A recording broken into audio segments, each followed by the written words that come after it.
Hello, and once again, you are welcome to my channel, Yoruba Literature Made Simple, where I have taken it upon myself to do all that I could to make a seemingly difficult subject, literature, appear so simple or quite simple to my audience. We have so far been on the journey of trying to understand what literature means as a subject, and in the last video, we look at one type of literature called drama. Today, I'm continuing with that same drama as a type of literature, but specifically, I'm trying to look at some elements that are uniquely linked to drama. Now, the first element I want us to look at today is action. Drama comes with action. If you juxtapose drama with prose work does not always come with action, but there should be a form of action in drama. Now, when we say action in drama, what do we mean? They are the purposeful actions taken by characters that drive the narrative forward and reveal their intentions, emotions, and conflict. Now, I will want to use a scene or a scenario to explain what I mean by action. So let's take a drama where a particular character wants to approach another character.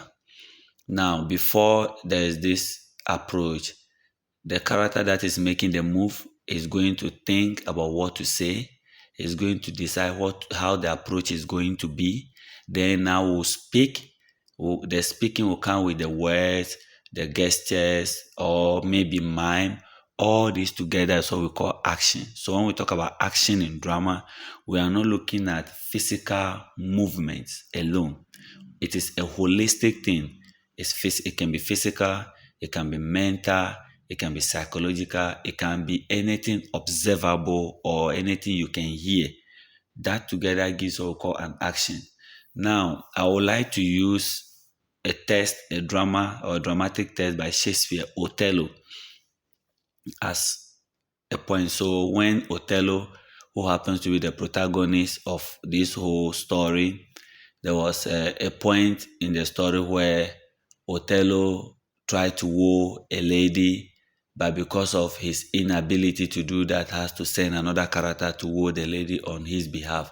Now, before Othello decided that someone, Rodrigo, must go and woo the lady or pass a message to the lady, Othello had a thought process. So the action begins from there.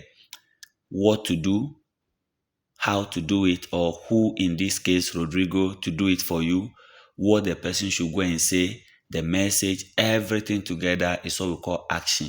So you realize that the dialogue or the conversations that ensue among or between characters in drama is qualified to be described as the action of the drama. We also have the audience. Another key dramatic element is audience.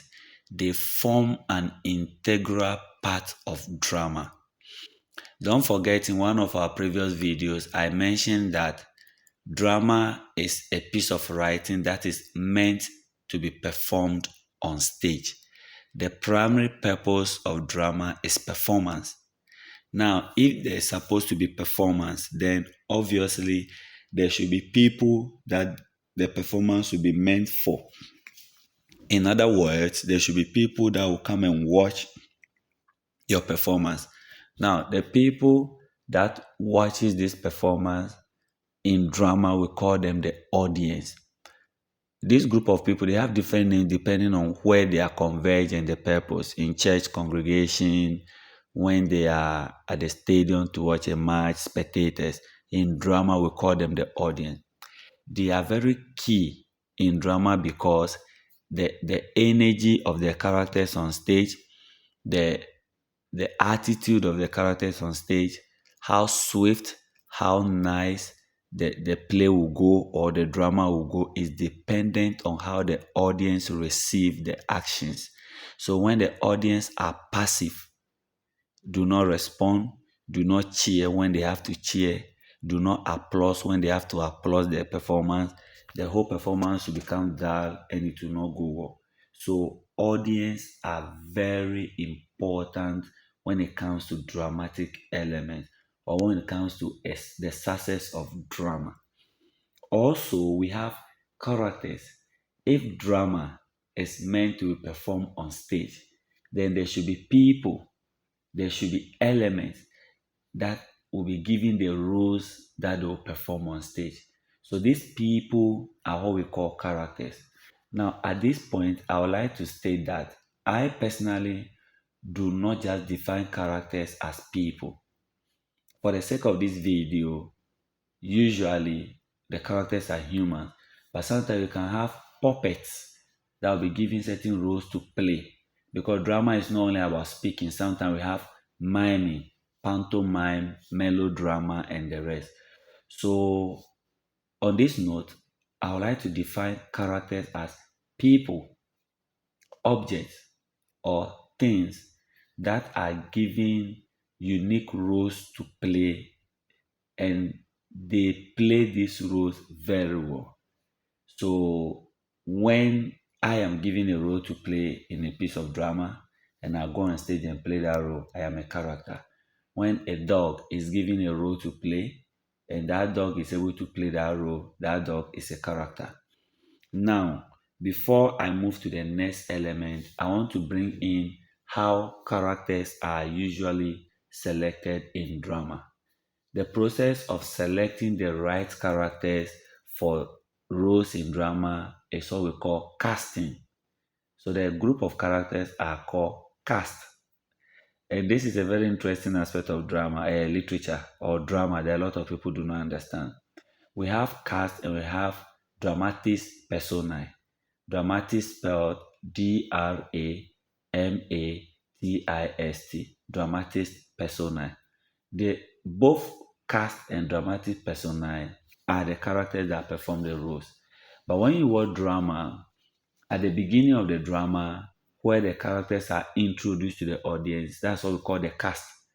So let me loosely here link a film to drama. So when you are watching a movie, before the actions commence in the movie, the names of the characters, their actual names and their pseudonyms or their adopted names. I will explain pseudonym later, and their adopted names are shown on the screen. We call that dramatis personae. Now, at the end of the movie, you will see cast, then the names will come. So, cast comes at the end, and dramatis personae comes at the beginning.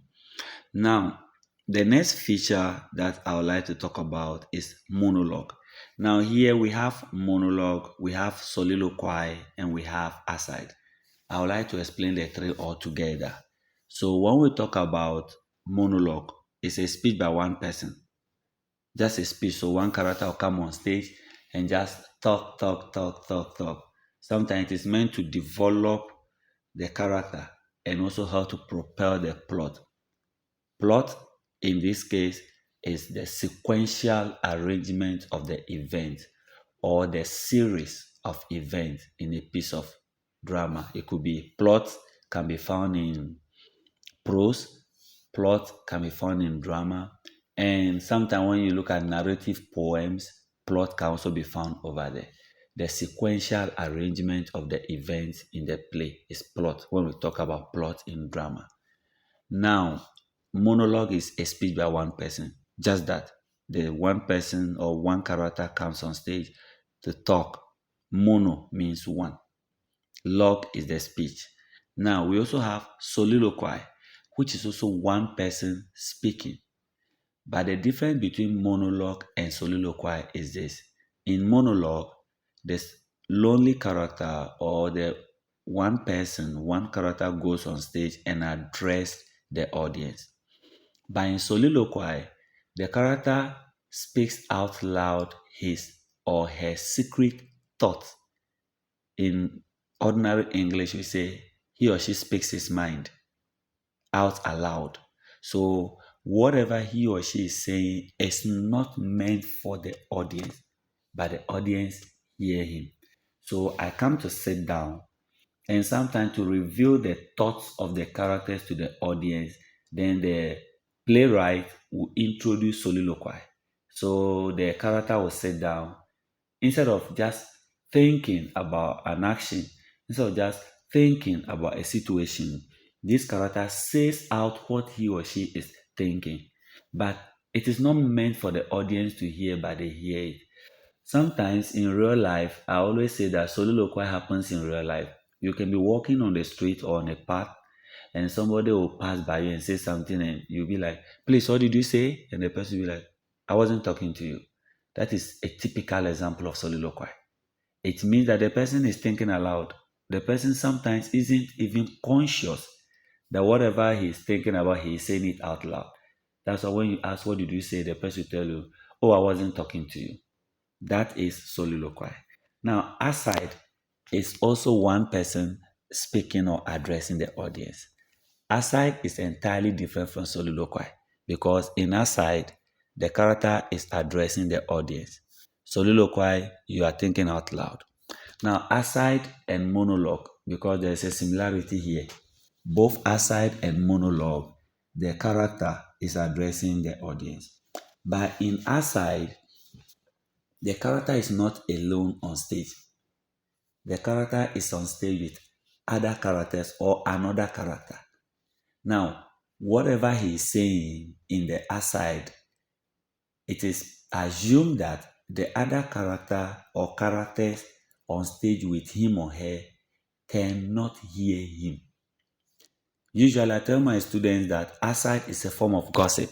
So, I am playing a role in a play or drama, and I am on stage with another character. So, I want to gossip about this character to the audience. I want the audience to know a secret about this character. I want the audience to know something secretive that this character is doing. I want to reveal a negative attitude of this character to the audience. But I don't want the audience to know this character with me to know that this is what I want to say about him or her. So I use aside. So if you're on stage with me and it is an aside, whatever I say, you have to pretend you didn't hear it, even though you heard it. If it is a dramatic book you are reading, the playwright will put the aside. So once you see aside, it means that whichever two or three characters that were having the dialogue or the conversation before the aside comes, whatever that you read after the aside, it's not meant for the other characters, so they didn't hear. It's just for you, the reader, who happens to be the audience in this case. So as a way or as a form of summary, monologue is one person on stage speaking. Soliloquy is one person speaking, not for the audience, but they hear it. Aside is when there are more than one character on stage, but one addresses the audience about the other character or characters, and they assume they've not heard it.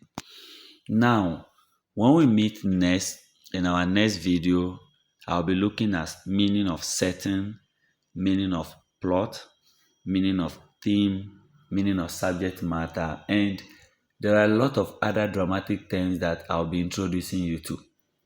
Drama is quite broad, and I'll be introducing you to terms like curtain raisers, curtain calls. We'll look at a lot of them. So just stay tuned, hit the subscribe button, follow for more, and then put your comments there, whatever you want me to teach. Any concept that you feel is confusing and you try to read about it but it's not clear, just put it in the comment section. I will address it and I will explain it for you to understand. Goodbye. Have a nice time.